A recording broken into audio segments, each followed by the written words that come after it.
Cup winner Mike Tindall, it's already being backed by major investors. Its goal? Turn rugby union into franchises, not clubs, add some serious cash and a bit of razzmatazz. Or in their words, make the game more watchable, accessible and entertaining, especially for younger audiences. But there's been a huge pushback, a massive no way from the current game. So what exactly is R360 and why is it controversial? Rugby union is facing challenges on a domestic level right now. There's huge financial instability across even top-tier clubs. The English game has seen leading clubs like Wasps, London Irish and Worcester go out of business in the top flight. The Welsh provincial game is in total disarray too. R360 says they would remove what are easily some clubs' biggest expenses, i.e. the big stars, and therefore make more of them profitable. So the plan is to inject a new lease of life into the sport. But how exactly? Top stars of the men and women's game playing for a franchise-based league with fixtures in cities like London, Miami, Tokyo and Lisbon. Each city would host a tournament featuring all the franchises during a short 3-month season. And though no players have officially confirmed, reports suggest around 200 have signed pre-contracts, some worth up to 750 grand. And if that's the pre-contract, you can imagine where the full wages will get to. Problem is, the rest of rugby says no. In fact, no way. The national unions from England, Scotland, Ireland, France, Italy, South Africa, New Zealand and Australia have declared any player joining R360 will be banned from test selection. World Rugby's also not approved the league. Many fear it echoes football's failed European Super League, a top-down, money-driven idea that could damage the sport's traditions. So is it dead already? Well, rugby union is at a crossroads. Some may be against it, but we know others are being swayed by the cash. So will everything work itself out? Or after the European Super League and Live Golf, have we got sport's next big scandal on our hands?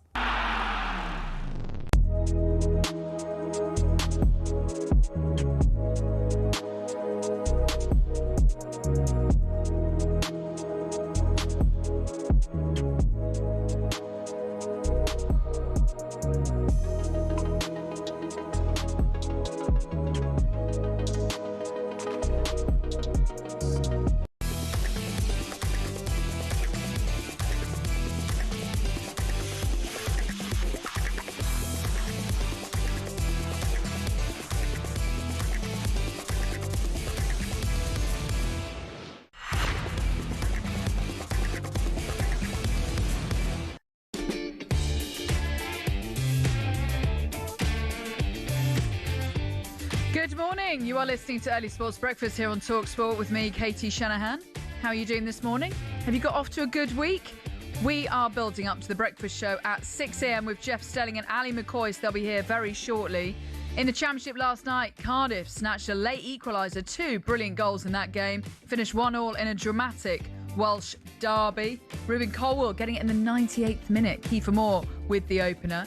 There's more fallout of FIFA. We'll get into that as well. And Rodri lands at Barcelona with a dream move, he says. £65.4 million to Barcelona. Is he Man City's best ever player? We can get into all of that very shortly, but we are building up to the breakfast show as Jeff Stelling and Ali McCoy will get into Spurs with Andy Townsend, and we'll get the boys' Premier League predictions as well. Friday, we are just a couple of days away before the campaign starts. Then at 10 o'clock, you've got Jim White and Simon Jordan. They'll get stuck into the day's meteor stories. But Nick, what have we got coming up over the next hour? Morning, Katie. Yeah, we'll start with that incredible Welsh derby in Cardiff. We've got Alex Crook on the latest developments in FIFA land. We'll hear from Stuart Pearce. He's got some surprise Premier League predictions of his own. I know we'll get yours tomorrow. We're asking as well for your terrible boss stories off the back of this development at FIFA. They've sacked their chief operating officer. So we want to know who's the worst boss you ever had and why. Get involved on the usual number. Give us a call, 03717 223344, or WhatsApp or text us on 81089. OK, let's get into the show. You've always got a good story up your sleeve, so your terrible boss story. I've had some crazy jobs over the years. I worked as a hospital porter. Oh, wow. Winchester Hospital, moving stuff around, sometimes patients, sometimes, bloods and all the rest of it. Really bad boss there. I'm not going to say his name, but he was just sort of absent. He was never there. Right. And he was like David Brent as well. Yeah. So he'd sort of try and be your mate, but you knew he wasn't really. Probably one of the worst bosses I've ever had. One of the best bosses was at the pub I used to work at called the Railway Inn in Winchester. A guy called Fred, who I made a mistake. One of the customers was complaining and he just absolutely backed me. He was just like, no, you're wrong, blah, blah, blah. And then later on, he took me out and said, look, you've done this wrong, blah, blah. But in the moment, fully backed me. Yeah. So he's the greatest boss I've ever had. What about you? I had a terrible boss when I was a waitress, and I can kind of understand why. Waitress where? So it's in Richmond. Yeah. Yes, so the establishment? No, we're not going to go there. I want to imagine this. Anyway, it's in Richmond. It was a very nice hotel. Yeah. And Okay. I may have poured soup all over one of the guests at a wedding. Right. And ever since that moment, hated me. And I was always trying to get back in their good books. With good reason, it sounds like. Yeah, I know. What soup was it? Do you remember? Oh, French onion soup. Okay. But it was in one of those bowls that, it's quite deep and then it goes flat in one. Anyway, I was trying to do 3 and then I poured it all over her lap. And that was like on my second day. Can you hold 4 plates in 2 hands? I can. But soup is different. You know those big bowls of soup. Anyway, it went all over her dress. And then from then on, I was like, this boss is going to hate me. And he just, I was not the favourite. So what did the boss do anything bad? He just kind of just put me on the worst shifts all the time. I got in calls already. You have terrible boss stories. To be fair, I've had some lovely bosses over the years. So actually trying to think of a terrible one, and that was my only one. And Gianni Infantino, we need to get him out, don't we? You're gonna give us your opinion on that? I'm just amazed that he's still there. It's like with any position, if everyone wants you to go, not everyone. Okay, CONCACAF, you've got UEFA. I mean, this letter basically saying, please go, without naming him. And he's still there. But the thing is, right, as soon as he goes, he's nobody, right? He is one of the sort of biggest political figures at the moment in the world. You don't think he'll get another job somewhere that will satisfy him? No, not after this. And he's hobnobbing with, heads of state. And this is one of the criticisms of Infantino. He doesn't hang out with the FA presidents. He thinks he's Mr. Big. He's hanging out with Donald Trump. He's hanging out with heads of state. And as soon as this is over for him, he becomes Mr. Magoo. He's I imagine that power is very hard to let go of. But as soon as he goes, the better, in my opinion. Well, let us know your terrible boss stories if you can beat me and Nick's, probably. 81089, or you can give us a call, 03717223344. Let's get into the football from last night then, because it was an unbelievable finish to a Welsh derby in Cardiff as the Bluebirds nicked a point off Wrexham with a very late Ruben Colwill free kick. Well worth a watch if you haven't seen it back. Here's how the final championship game of the weekend sounded on talkSPORT. It's the opening weekend of the season, but this has the feel of a playoff semi-final, such as the anticipation around both North and South Wales. Quickly played forward by one of the youngsters, Kieran Ashford, but Wrexham have it back, and it's a brilliant finish by Kiefer Moore, high into the net. That is absolute magic from Kiefer Moore. That is a wonderful finish. Ruben Colwill is over this. It'll be a big effort to get it up and down. Ruben Colwill and Joel Bagan are over this. Ruben Colwill hits it. Oh, what a goal! Ruben Colwill with an absolute screamer. And Cardiff are saved in the 7th minute of added time. Wrexham have blown it. It is carnage here in Cardiff. Oh, my goodness. That's it. It was the final kick of the game. And it's rescued a point for Cardiff. It is finished Cardiff City 1, Wrexham 1. How about that for commentary? The EFL is back with a bang and a fantastic Welsh derby as well. 2 great goals. Ruben Colwill, as you just heard there, with the 98th minute equaliser. What a hit from range as well. Finishing off a dramatic Welsh derby after a brilliant opening EFL weekend. Kiefer Moore opened the scoring. A really good finish as well, as it finished 1-1. Well, the Wrexham boss, Phil Parkinson, wasn't sure the ball should still have been in play in the 98th minute. Well, I think when 6 minutes is up on the board, I don't know where he got the 6 minutes from, to be honest with you. I don't think it was an injury in the second half. Otherwise, wasn't a Matty. Yeah, I thought it was job done, but we've had enough chances to have killed the game off tonight. We should have been out of sight, really. Some of our attacking play was a very high standard, and in many respects, I'm very pleased with the performance, but obviously when you concede late, it hurts. Yeah, Cardiff City snatching the equaliser and taking points off Wrexham as it finished 1-1. Well, our Championship coverage returns on Saturday with West Ham against Charlton live over on talkSPORT 2 for you. Right, as Gianni Infantino, we've been speaking about with Nick just moments ago, as he clings on to power, FIFA's chief operating officer has been sacked after he recently criticised the president. Kevin Lamore had said national football federations have been deceived over Infantino's plans to sell stakes in the World Cup. Well, FIFA won't say if this was a factor in their decision to sack Lamore. Here's our chief football correspondent, Alex Crook.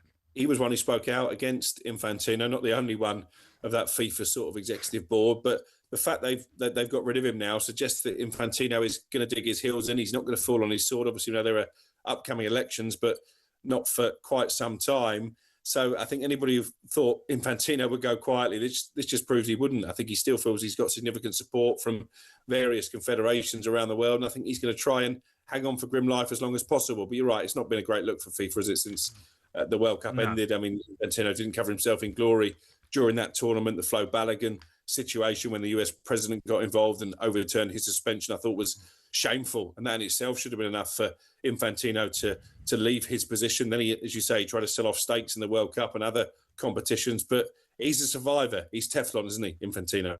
Yeah, certainly showing his resilience as this FIFA saga rumbles on. I feel as though we've been speaking about it for weeks.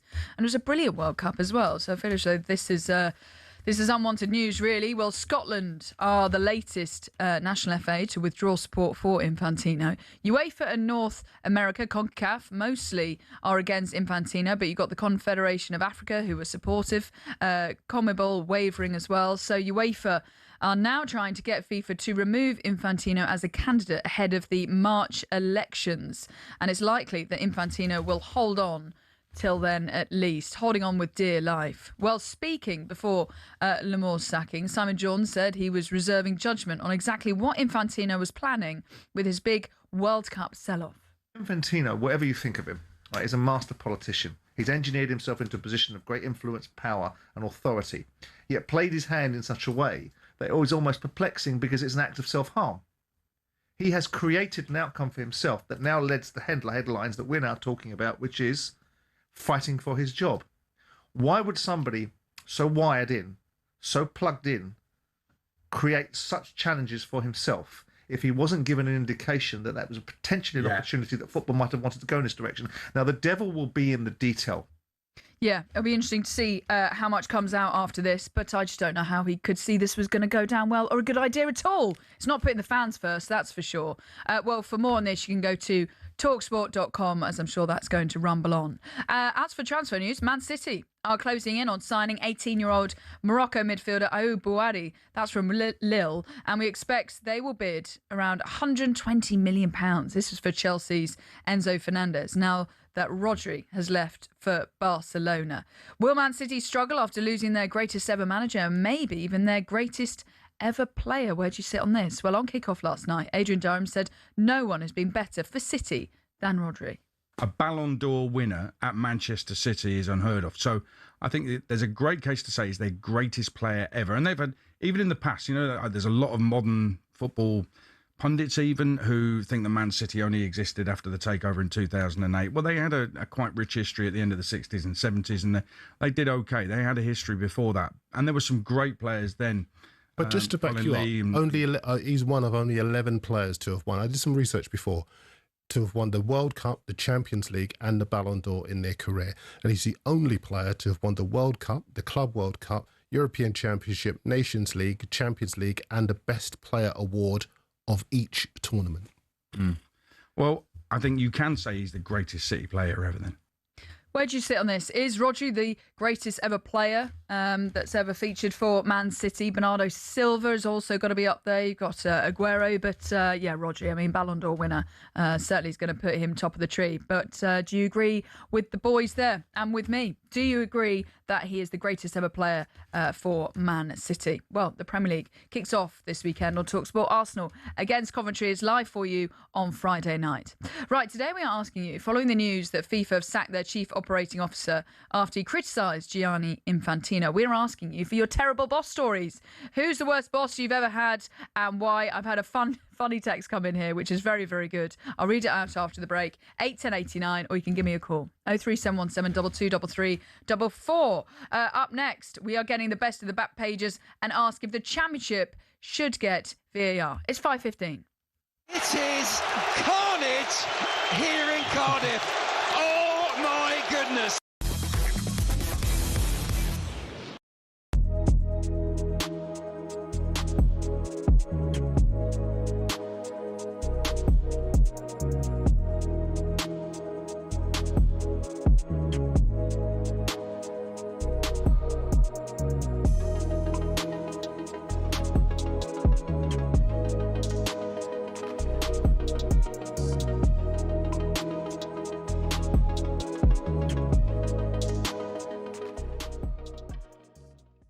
That's what €1 for one prem. Yeah, all right. Yeah, Two. obviously. You're swapping two, Jay. You are. Dunno. Jay, you are. Maybe two. Don't know though. Like them nights as a final, you've been in cup finals. Them nights, you never give them Jay, up. I've been two. And do you know what? I don't want to bring it up, yeah? You cost me one of them. What do you mean I cost you one of them? You missed the pen. So Hold on. Wait, hold on. I didn't see you taking one. I said to Harry, I'll take one. No. Five. No. Let's have this out. Don't Yeah, be blaming me for your Carabao for Cup that. loss, all right? Because I took the first pen and Darren Bent was nowhere to be seen. And listen, I'm going to tell you the exact truth of what happened. No, At go the on. time, I was a penalty taker. I said to Harry, I'll take one. He said, no, you take five. I went, No, Robbie Sure. Keane took 5. no, I was supposed to take five. Right. And he said, you took one. So it never got to me. I never got to take one. Yeah, but the 5th penalty on that night was Robbie Keane. No, it's me. Nah, you're lying. Ask Keno. I don't know if you can remember, but Nah, you're lying. I was 5. You're lying. I was a penalty taker at the time. So why don't you take one? Because I said to Harry, he said, no, 5. Nah, I disagree, mate. I think you bottled it. Hey, listen. Have you seen the pen, Bill? I did not cost you a Carabao Cup. You did, mate. Where were you in the 90 mins? That could have been 2, mate. That could have been 2 for me. That, but no. Cheers, Jake. That still haunts me, that does. Does it? Yeah, it hurts my feelings. I think about it a lot. Ben Foss had the game of his life, mate. Yeah. He won man of the match that game as well. Mate, it hurts. That game's on as well all the time. They play that game a lot. It's such a bad game. Do you know what, right? I don't really like giving you credit, but I felt for you in the first one because you were playing well in that period. Oh, I know. And he left you out completely. Yeah, I felt for you in that. Yeah, that hurt my feelings. Yeah.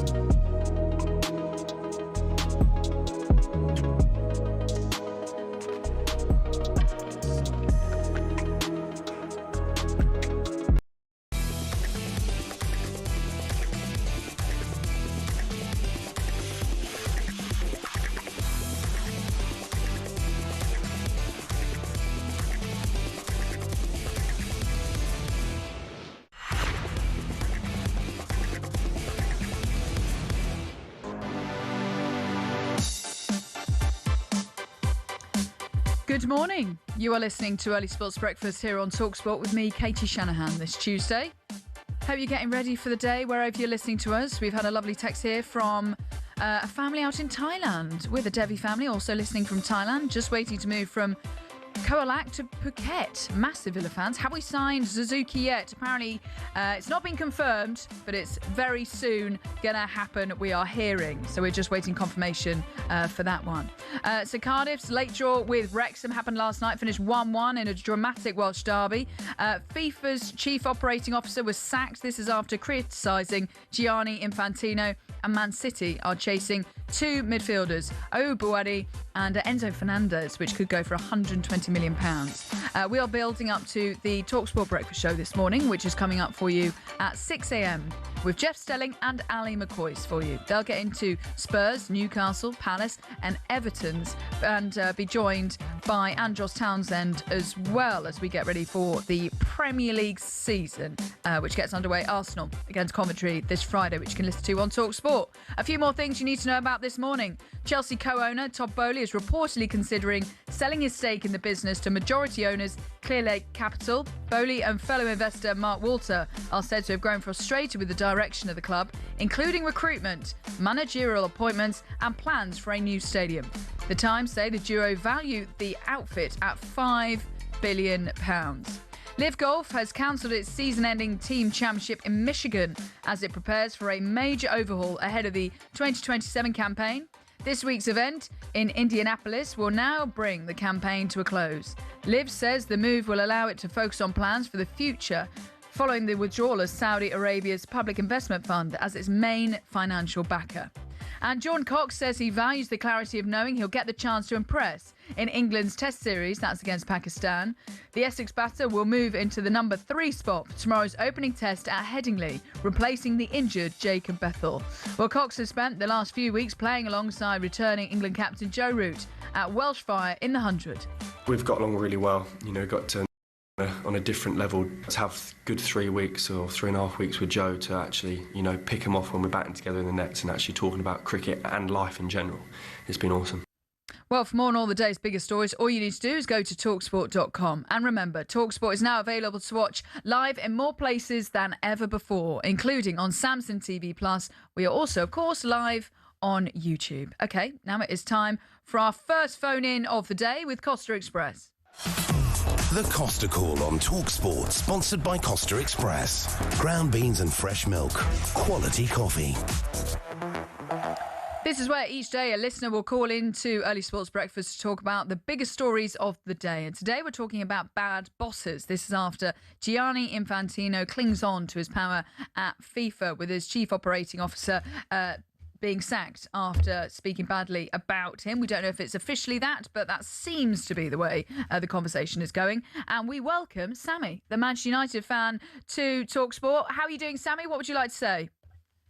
Good morning, Katie. I hope you're doing well this morning. I had a tough situation at work. I was working for a construction company, and you need a safety helmet as that's like number one thing you need at a building site. Otherwise, and I asked for one for months, and he's like, I'll get back to you. I'll get one. And he never got me one. And every time I was at different building sites every day, and I had to lend one. I had to go to the person who was in charge and borrow and lend one.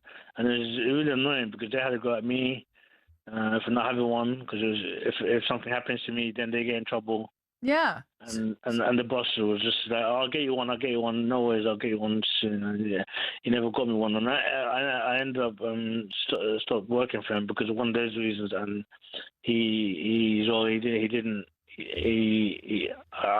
really respect me as well. No, well, it's not ideal, not setting you up for success. About Manchester United's chances this season then. Michael Carrick, how do you think he's going to get on? And are you hoping for top of the league, or are you hoping for top 4? What's realistic? I think Arsenal are the favourites because they're strengthened the team, and they've gotten better. And I kind of see Arsenal doing good for the next couple of years. Well, they're definitely up there. We need to challenge these challenges and maybe get a domestic cup.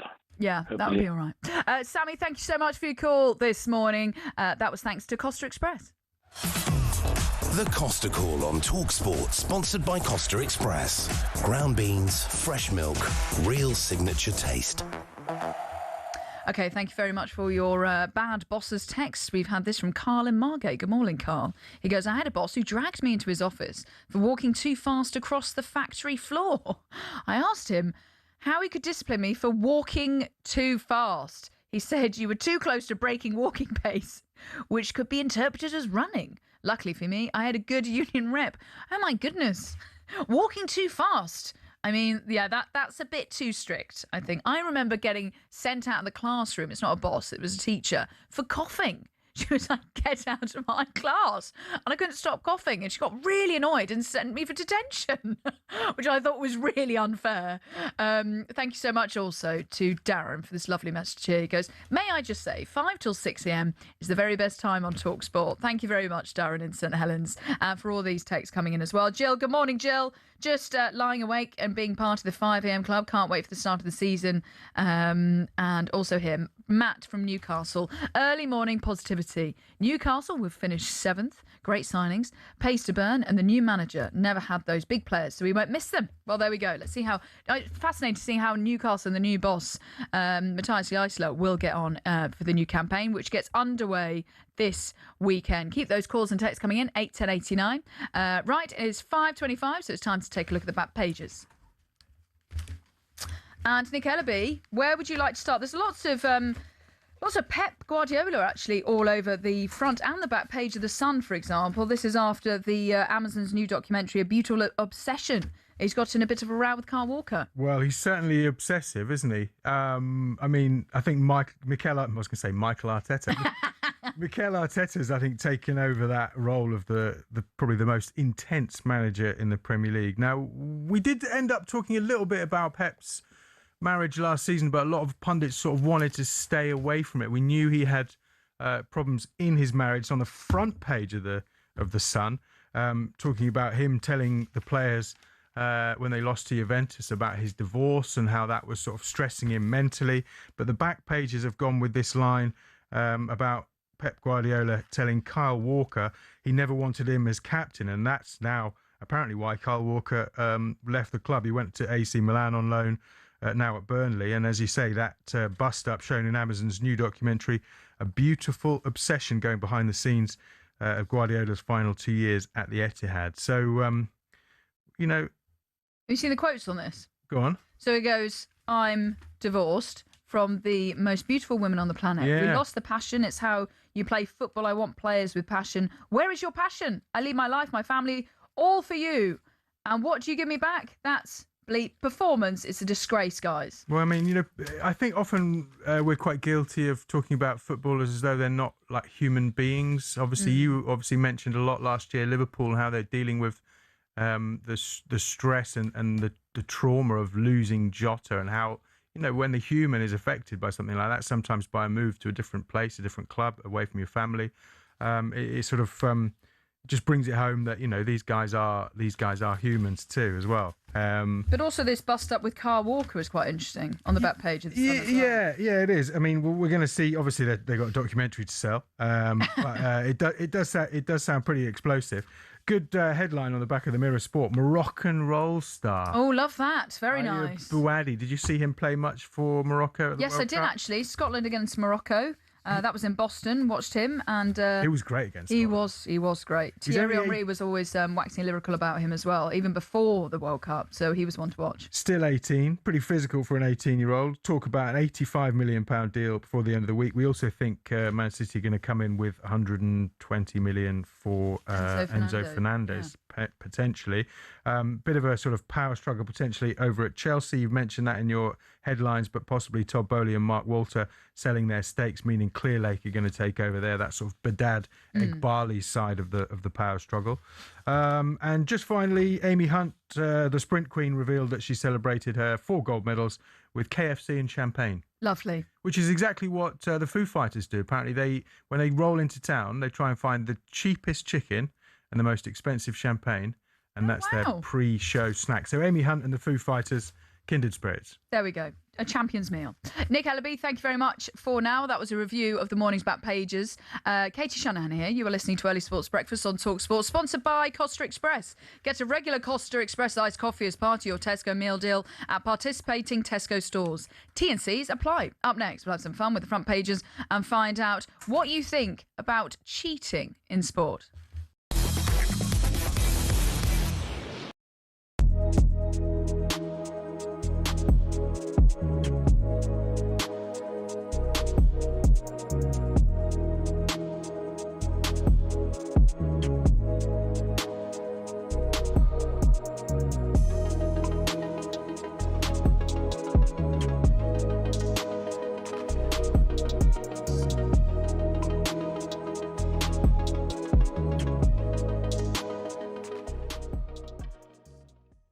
Cricket, what? But I know Chelsea had a deadline for Fernandes, but it looks like Rodri's obviously on his way to Spain, Barcelona. I think he's going over there today.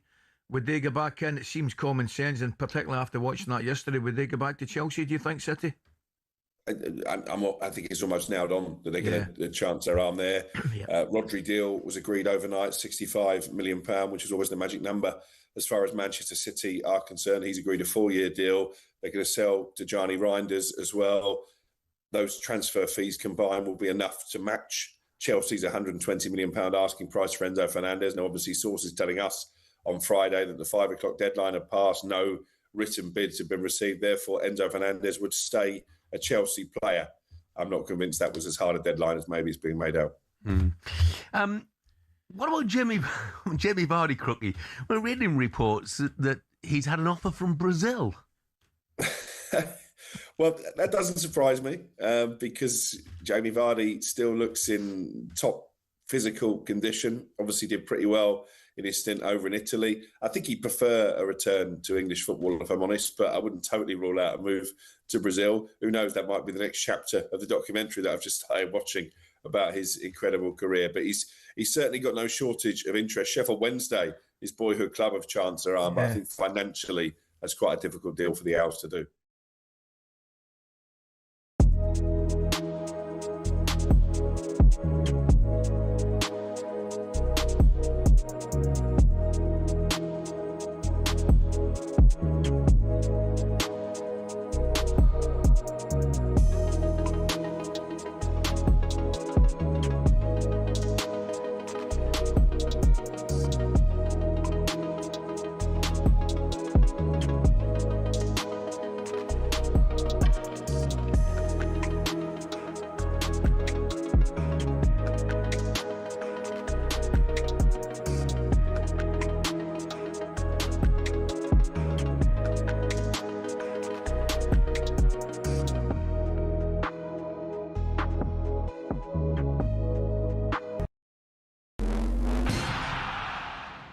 It's not often you associate fan power with Chelsea Football Club, but one of the shining examples of it lies with a group called the Chelsea Pitch Owners.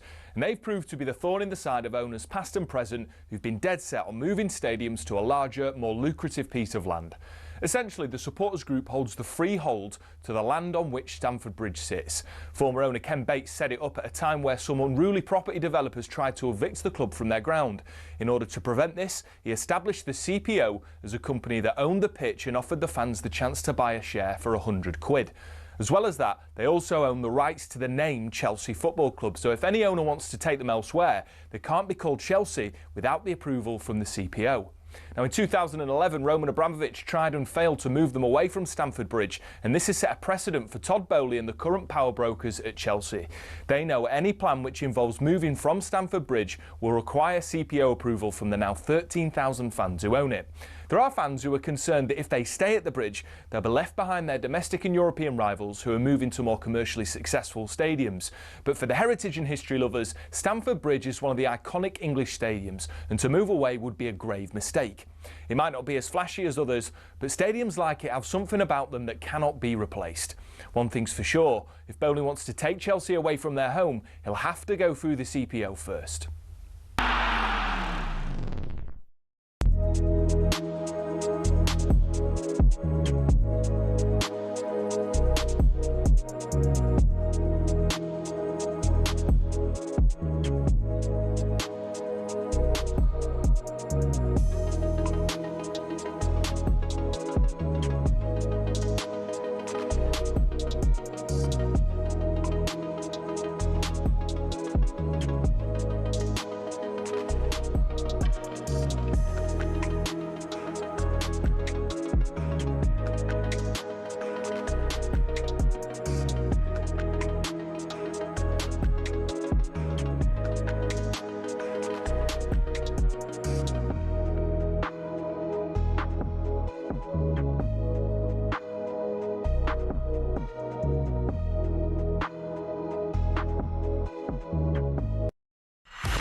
Good morning. You are listening to Early Sports Breakfast here on talkSPORT with me, Katie Shanahan.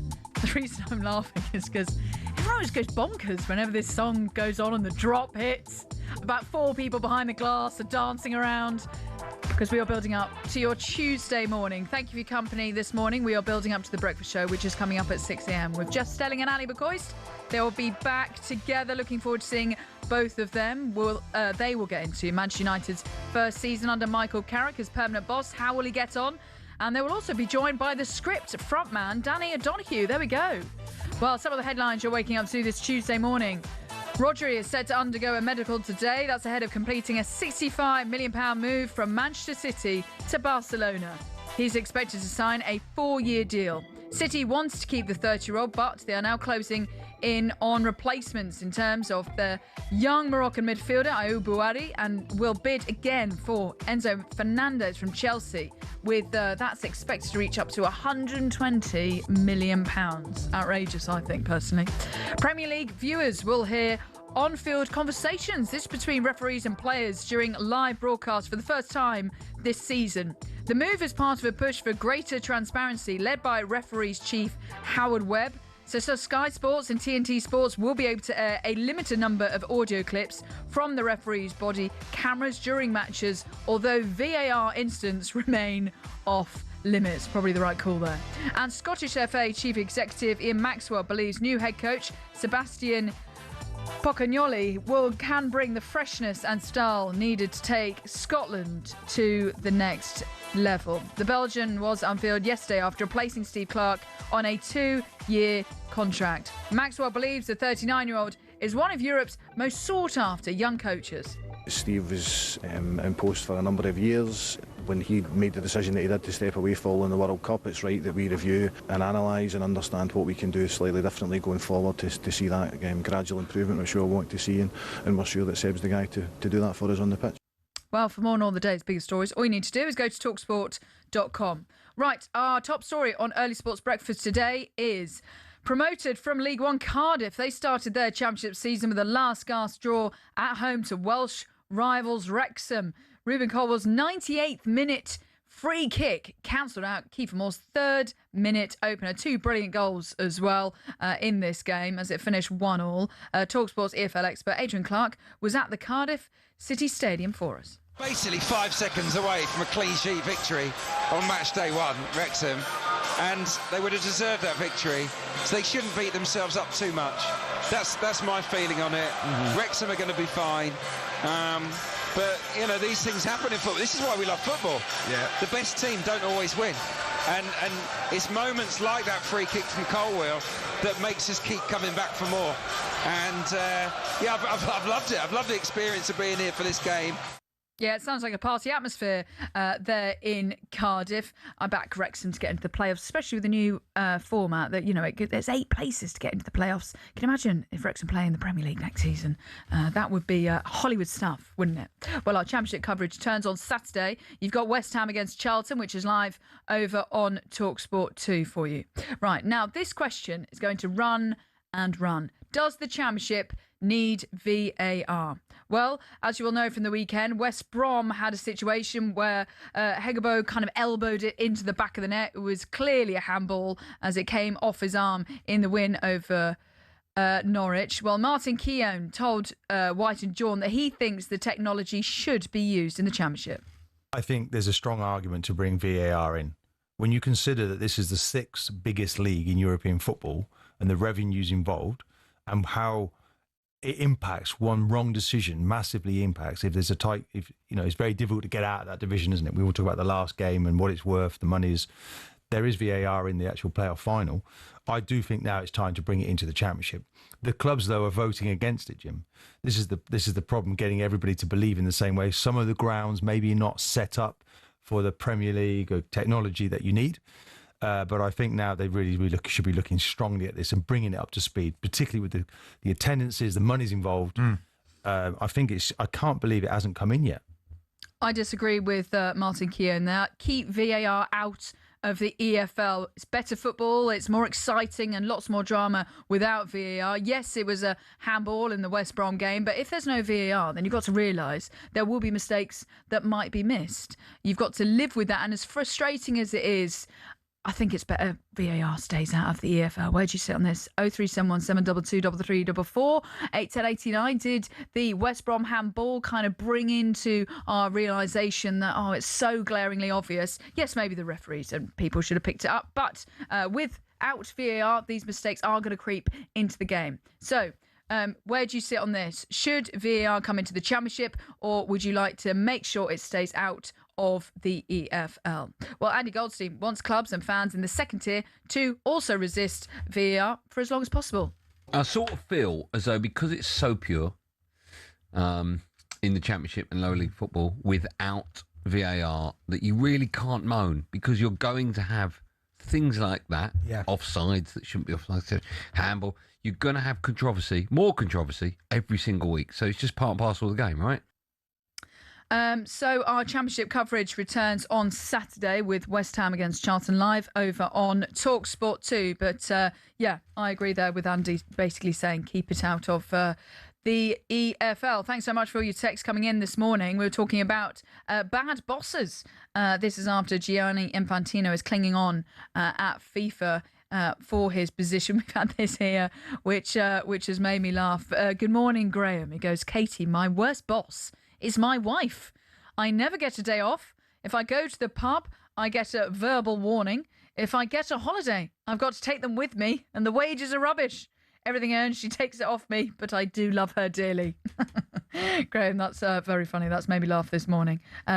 Keep those texts coming in about bad bosses this morning. And Jill, no, I didn't get the World Cup keyring, so I'll speak to Nick about that. Apparently there was a little present.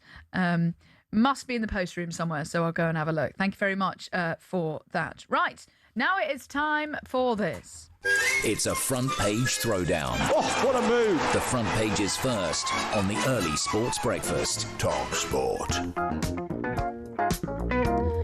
And Nick Ellaby is back with us to take a look at the lighter side of today's front pages.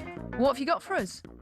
Well, I'll tell you what, first of all, I'm just going to address this text from A. Please, can you stop talking about the same 5 clubs every day? We don't want to constantly hear about Liverpool, Man United, Arsenal, Chelsea and Man City. Please talk more about Villa, Newcastle, Everton, Palace, Brighton and the rest of the Premier League and the Championship. It's talkSPORT, not the same talk clubs every day in, day out. Well, listen, A.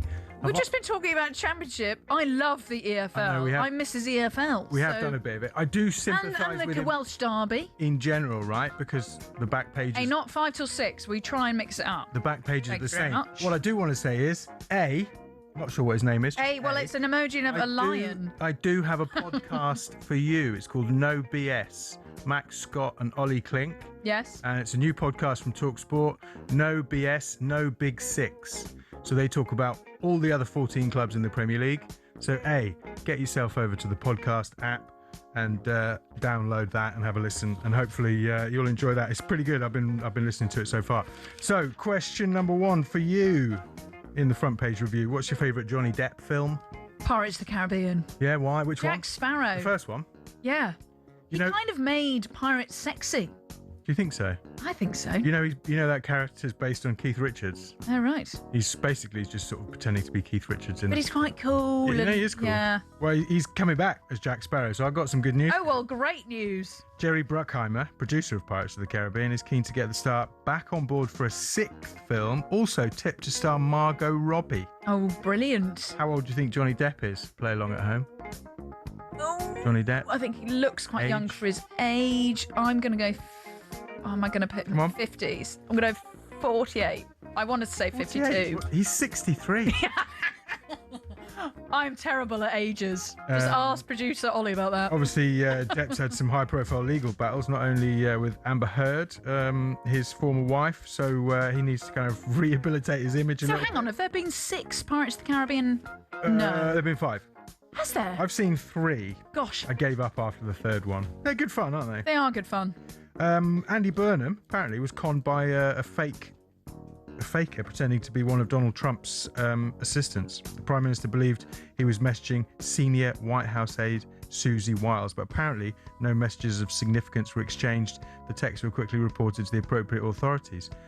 Pretty easy to get around those safety measures. Have you ever fell for any sort of pranks or hoax calls or anything like that? Especially when I was a kid, well, I used to also do pranks, truth or dare. Yeah. It would be like, right, I dare you to call your mum and say, or someone else's mum. When we grew up, we had to call people's houses.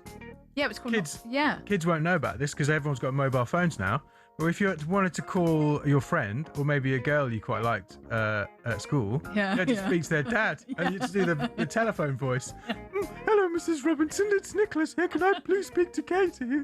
I used to do that as well. Yeah. And then you would hear them not put the phone down. And I was like, Mum, put the phone down. Stop listening. It was different times. I Princess, think we bring it back. That might make things a little bit more interesting. call the house phone. Got to speak to if you want to speak to the daughter, you got to speak to the dad to the first. dad. Princess Eugenie's named her baby daughter Adelaide. What do you reckon? Isn't that a place? Well, it is a place. Well, it is a That's place. all right. It's also a name. Well, that's fine. Brooklyn. Do you feel as though famous people need to call their baby something extravagant, like Mercedes or Rainforest, or in this case, Adelaide? Apple. Can't they just call it Keith? I think Keith's one of those names that's dying out. Shout out to my granddad who's no longer with us. Keith, I might bring that back if I ever have any kids. Shout out to any Keith out The there. latest addition to the royal family was born on August the 3rd in Lisbon. I don't know why she's not called Lisbon. Adelaide Elizabeth Anina Brooksbank. That's a mouthful, isn't it? In tribute to Queen Elizabeth I. So there you go. You got any good names? You got any names that you particularly love? For me, I like the name Noah. That's become Noah's, yes. become very That's popular. nice. Though. And Frank. Big fan of the name Frank. Really? Yeah. Oh, I know a couple of friends that like the Not into name the Frank? Teddy, which I Yeah. can't. Or Ernie for Ernest. Last one. Rock icon Alice Cooper. He's been seen in Scarborough, just doing a bit of shopping there. He's got a tote bag, lovely tote bag. I had a surprise customer in my shop today. Bijou Creations wrote on Facebook. A gentleman by the name of Alice Cooper. Lovely. He was lovely to talk to. You can see him wandering past the eggs in Scarborough Market with a tote bag full of stuff. Apparently he's a lovely bloke. Have you ever seen any sort of celebs out of context? Any rock stars on their day off? I once saw Billy Gibbons from ZZ Top in Portobello Road Market looking at antiques. Oh, wow. You know, the guy with the big beard. Yes. But I was a bit scared to go and say hello to him because he's such That's the thing, like, what would you say to kind of your heroes? I remember a funny situation just popped into my memory. Jude Law was walking past me, and he looks just like he does in The Holiday, and I was like, oh, you look magnificent. Handsome man. Handsome man. I never asked for selfies, and I was like, it's Jude Law, and he's gorgeous. So I was going to go and get my phone out. The moment I get my hand out with my phone in it, I see about 30 women chasing after him. And I'm like, I'm not going to be one of those. And I put my phone back in my pocket, and he winks at me and walks past, and I was like, oh. You got the wink, though? I got the wink, because he was basically like, thank you for not asking for a selfie. So I got a cheeky wink instead. That must be what the life is like for these guys. I know. Have you? Who's the hottest celebrity you've ever seen in real life? That's a great question. I mean, Jude Law was pretty up. He was pretty up there. He looks exactly like he did in The Holiday. Paul Walker. Oh, okay. Very attractive man. God rest his soul. From the Fast and Furious franchise. Probably the most beautiful man I've ever seen in real life. Oh, wow, that's my claim. Yeah. Okay, Nick Ellaby, thank you very much. We're going to go on a tangent of just about good-looking people. Nicole Scherzinger, very attractive as well. We've seen her in real life. Yeah, because I used to do celebrity... I thought you were going to say like I was a backstage dancer or something. No, I used to do celebrity entertainment news a little bit when I started my career. So I did a lot of red carpet stuff. I tell you what, Rolling Stones, Mick Jagger, tiny body, huge head. Still good looking though? Is that what you're saying? No, not really. Okay. Nick Ellaby, thank you very much for giving us all of the insight on that. Got lots of texts coming in about VAR and should it stay in the Championship, yes or no. I'll read those out after the break. You are listening to Early Sports Breakfast here on talkSPORT, sponsored by Costa Express. Get a regular Costa Express iced coffee as part of your Tesco meal deal at participating Tesco stores. T&Cs apply. Katie Shanahan here. It's 5:48. Good morning. Up next, we're going to look ahead to a Premier League launch today.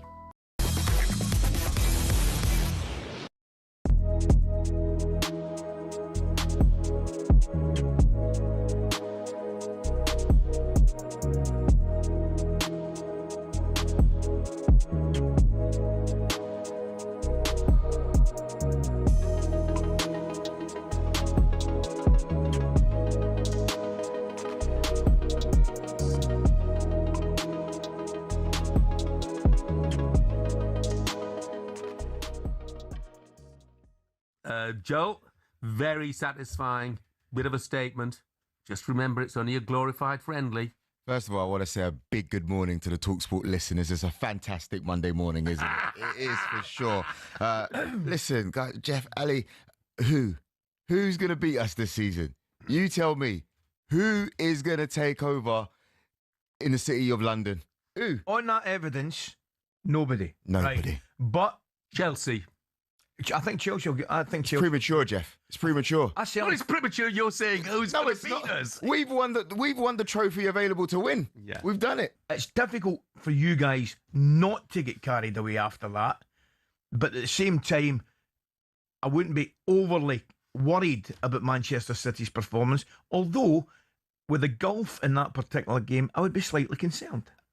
Ali, I have to add, it is time to get excited. It's time to get super excited because I don't think there's a time in the league where it's been more open for us to dominate. I mean, if you look at Liverpool, Areola, we don't know what he's going to do. You're talking about Alonso. We're raving about a manager. And you've seen the ins and outs of Chelsea. It's not even stable there yet. I've just seen recently that Nicholas Jackson, who's been one of their best players in the pre-season, he's in the bomb squad with Liam Delap. You turn around, you look at Man City, it's looking shaky. You look at Aston Villa. There's no point you getting me in the morning with Gabby anymore. There's no point. There's nothing to talk about. There's nothing, Gabby. I'm not going to see you again, mate. We're that far gone.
A very good morning. You are listening to Early Sports Breakfast here on talkSPORT with me, Katie Shanahan. We are building up to the Premier League. They've got a launch day today. So at 3 o'clock, you're going to have interviews live on Drive. Alex Crook and Angelina Kelly will be speaking to the likes of Premier League Chief Executive Richard Masters. You're going to have and hear from referees Chief Howard Webb on maybe the upcoming changes that you might be seeing.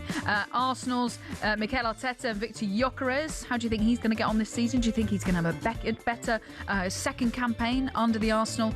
Commentary manager Frank Lampard. You'll also hear from him as he tries to keep commentary up in the Premier League after their return to the top division. And also remember, you can listen to Arsenal against Coventry, which is going to be live for you on talkSPORT on Friday is the first game of the Premier League. Well, on kickoff, Stuart Pearce told Adrian Durham who he thinks will finish top of the Premier League this season.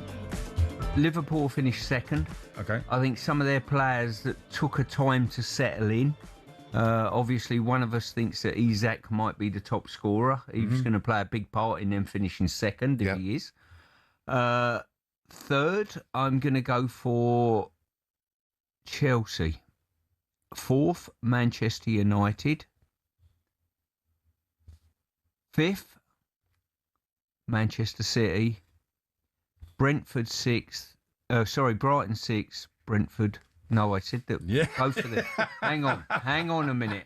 This is where Man City. I'm going to strike you out. You're down to 7th, Man City. Just for me to shoehorn Brentford and Brighton into the top 6. So are Brighton top? They're 5th, are they? 5th, yeah. Brentford 6th. And City in. I love this. City in 7th. Okay. Yep. Are you all right with that? You sure? You don't Yes. No. I mean, so you do agree with me about City as well? Yeah, definitely, without a doubt. Yeah.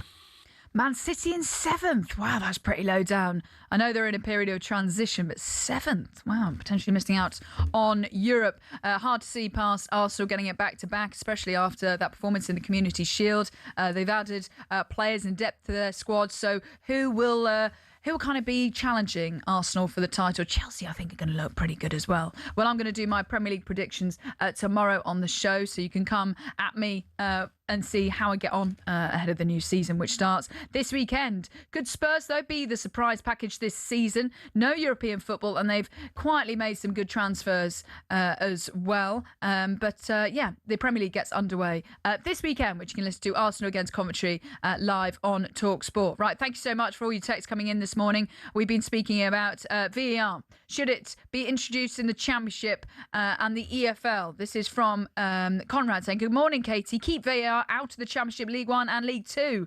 The cost is around £200,000, which could fold some clubs. What a weekend in Cardiff for football as well. Best celebrity I met was Sue Pollard. There we go. That's from Conrad.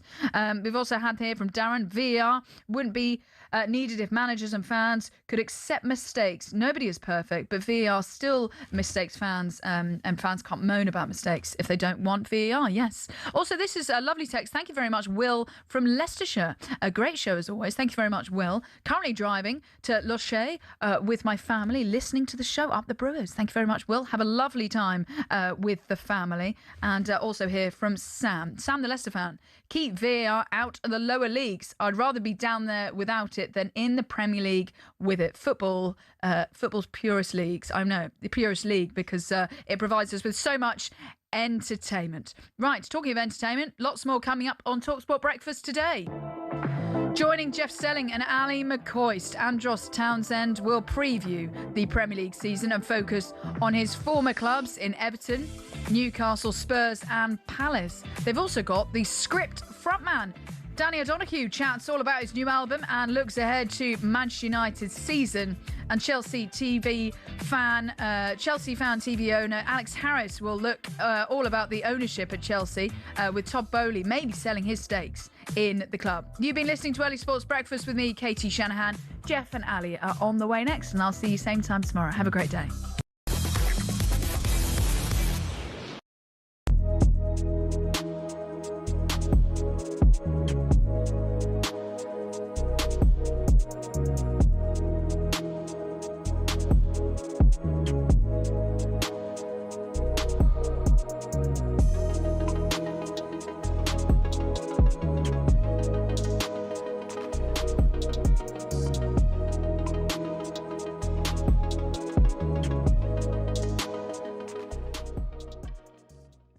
Another one or two players in Man United in with a shout at the title. What do you think, Gabby? No, I think Champions League will take a lot out of that squad of players. I look at right backs, Mazraoui, Dalot, not good enough.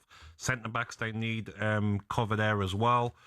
Shesko, listen, he done okay last season, double figures. He's got to be at it this season. They've got a very good squad of players, Jeff, but if they don't get 2 or 3 top players in certain roles, I don't think they can fight for the title. I think top 4 again and get out of the group stage of the Champions League will be a very good season. Yeah, I mean, they've not been too busy in the transfer market, to say the least. They've brought in Yuri Tielemans, they've brought in Andre Santos. Ben Foster thinks one of those is the signing of the summer. I still think Yuri Tielemans is the signing so far. What a better business that is. What a bit of business.